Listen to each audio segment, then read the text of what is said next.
चलिए आज बात करते हैं एक ऐसे शख्स की जिसकी कहानी में आपको एक हीरो भी दिखेगा और एक विलन भी, एक क्रांतिकारी भी और एक जालिम तानाशाह भी। एक ऐसा लीडर जिसने अपने देश को अफ्रीका का सबसे अमीर देश बना दिया, लेकिन जिसकी मौत उसी के लोगों के हाथों बड़ी बेरहमी से हुई। ये कहानी है मुअम्मर गद्दाफी की। हम इस कहानी की शुरुआत करेंगे, लेकिन इसके अंत से। तारीख थी 20 अक्टूबर 2011। जगह लीबिया का सिरते शहर। एक गंदे से ड्रेनेज पाइप के अंदर एक आदमी छुपा हुआ है। वो पूरी तरह से थक चुका है, उसके कपड़े और बाल खून से सने हैं, लेकिन उसकी आंखों में कोई डर नहीं दिखता। उसके हाथ में एक सोने की पिस्तौल है। और जब बागियों की भीड़ उसे बाहर खींचती है तो वो गिड़गिड़ाते हुए बस एक ही बात पूछता है, बेटा मुझे मत मारो, मैंने तुम्हारा क्या बिगाड़ा है।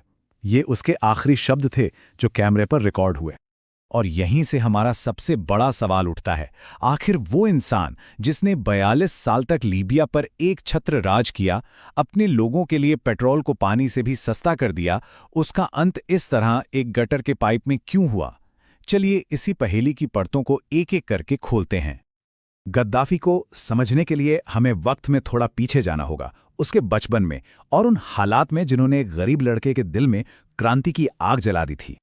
तो मुअम्मर गद्दाफी की पैदाइश रेगिस्तान के एक टेंट में हुई थी, एक बहुत ही गरीब चरवाहे परिवार में। बचपन से ही वो मिस्र के राष्ट्रपति गमाल अब्देल नासिर का बहुत बड़ा फैन था, जो अरब देशों को एकजुट करने की बात करते थे। इसी जज्बे के साथ गद्दाफी मिलिट्री एकेडमी पहुंचा, जहां उसने चुपके अपने जैसे सोच वाले अफसरों का एक ग्रुप बनाया।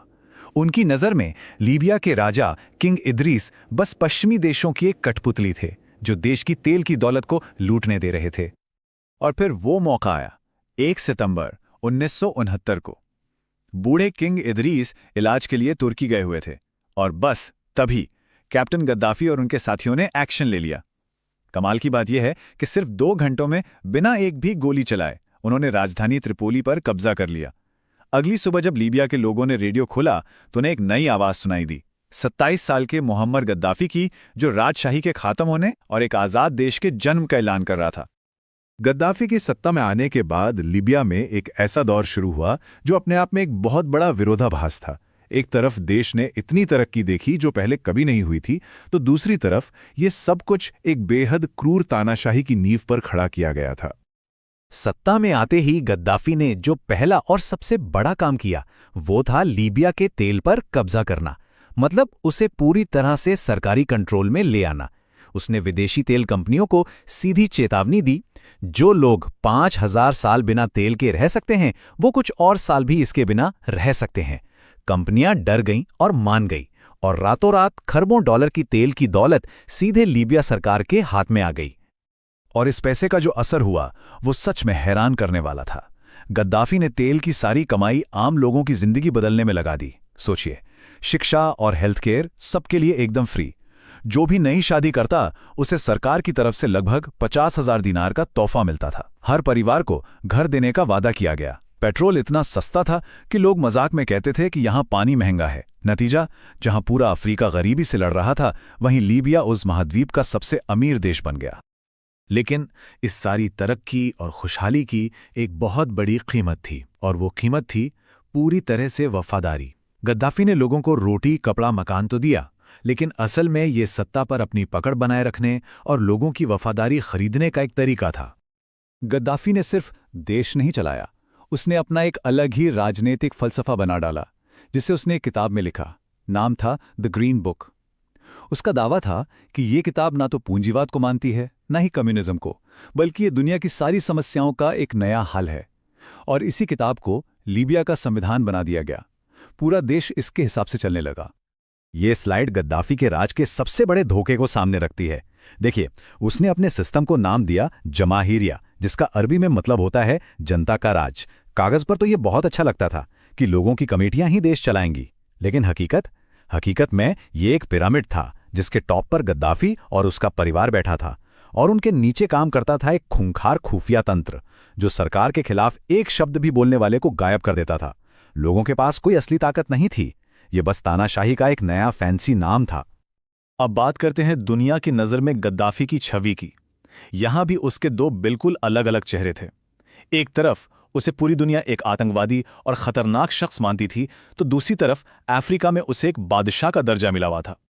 ये स्लाइड गद्दाफी के इस दोहरेपन को बिल्कुल साफ दिखाती है। अमेरिका उसे मिडिल ईस्ट का पागल कुत्ता कहता था। क्यों? क्योंकि वो आयरे से लेकर फिलिस्तीनी लड़ाकों तक दुनिया भर के विद्रोही गुटों को पैसा और हथियार देता था। 1988 के लॉकरबी प्लेन बॉम्ब धमाके का इल्जाम भी उसी पर लगा। लेकिन दूसरी तरफ अफ्रीकी नेताओं के लिए वो अफ्रीका के राजाओं का राजा था। वो एक यूनाइटेड अफ्रीका का सपना देखता था, डॉलर को टक्कर देने के लिए एक अफ्रीकी करेंसी बनाना चाहता था, और उसने नेल्सन मंडेला का उस वक्त साथ दिया जब दुनिया के बड़े बड़े देश उनसे मुंह फेरे हुए थे। और हाँ, गद्दाफी अपनी अजीबोगरीब आदतों के लिए भी मशहूर था। मतलब उसकी सनक के किस्से भी कम नहीं थे। वो चाहे पेरिस जाए या न्यूयॉर्क, रहता अपने रेगिस्तानी टेंट में ही था। उसकी हिफाजत के लिए 400 महिला बॉडीगार्ड्स की एक एलीट टीम थी। उसके अजीब अजीब कपड़े, घंटों तक चलने वाले लंबे लंबे भाषण, और एक बार तो उसने यूएन में भाषण देते हुए यूएन का चार्टर ही फाड़ दिया था। ये सब चीजें उसकी एक सनकी तानाशाह वाली छवि को और मजबूत करती थीं। लेकिन 42 साल के इस लंबे राज का अंत भी लिखा हुआ था, और इसकी वजह बना एक ऐसा तूफान जिसने 2011 में पूरे अरब जगत को हिला के रख दिया, जिसे हम अरब स्प्रिंग के नाम से जानते हैं। यह एक ऐसा तूफान था जिसका सामना गद्दाफी जैसा तानाशाह भी नहीं कर सका। ये सब एक डोमिनो इफेक्ट की तरह हुआ।